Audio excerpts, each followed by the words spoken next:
বিধানসভা নির্বাচনের আগে ঝাড়গ্রামে বিজেপি ও সিপিএম পার্টিতে বড়সড় ধস। ৭৫টি পরিবারের প্রায় ৩৫০ জন পুরনো দল ছেড়ে তৃণমূলে যোগদান করলেন।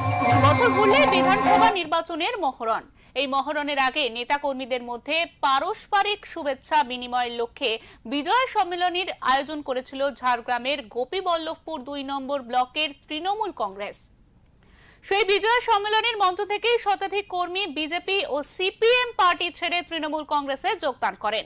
এদিন ব্লকের ডাঙ্গরসাই ও নোয়াগা গ্রামের সিপিএম ও বিজেপি পার্টির শতাধিক কর্মী সমর্থক বিজেপি ও সিপিআইএম দল ছেড়ে তৃণমূল কংগ্রেসে যোগদান করেন। যোগদানকারীদের হাতে তৃণমূল কংগ্রেসের দলীয় পতাকা তুলে দেন নয়াগ্রাম বিধানসভার বিধায়ক দুলাল মুর্মু।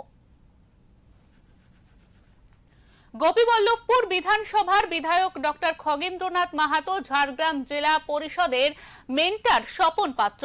যোগদানকারীরা জানিয়েছেন, মুখ্যমন্ত্রী মমতা বন্দ্যোপাধ্যায়ের উন্নয়নের কাজে সামিল হতে তারা বিজেপি ও সিপিএম দল ছেড়ে তৃণমূল কংগ্রেসে যোগদান করেছেন।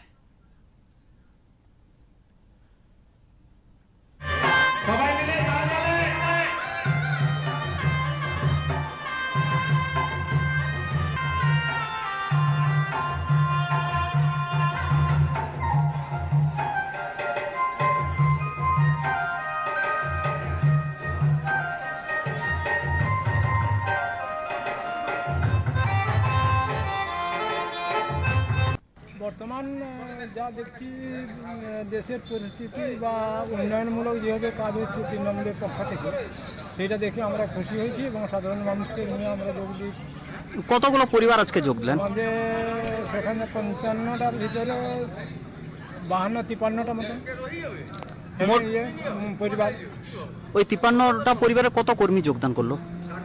৫৩টার ভিতরে আজকে আপাতত শতাধিক হবে, ১০০-র উপরে হবে। আগামী দিনে কি আরো যোগদান অব্যাহত থাকবে? যোগদান অব্যাহত থাকবে। সিপিএম ছেড়ে ঠিক নয়, তো লোকটা উঠা সিপিএম থেকে যারা বিজেপি হয়েছিল, বিজেপি ছেড়ে তৃণমূলে যোগদান করে।